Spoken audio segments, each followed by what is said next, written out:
Hi guys, let's set up login with Google in Supabase.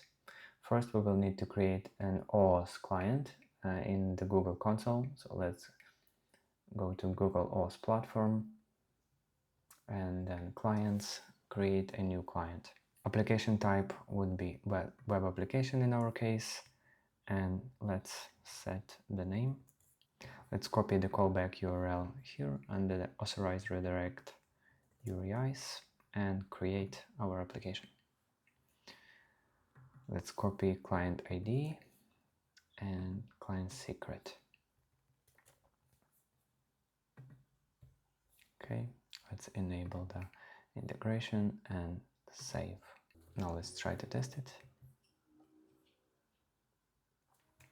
Here is it. We have successfully logged in with Google, and you will also see the new user here, signed in with Google.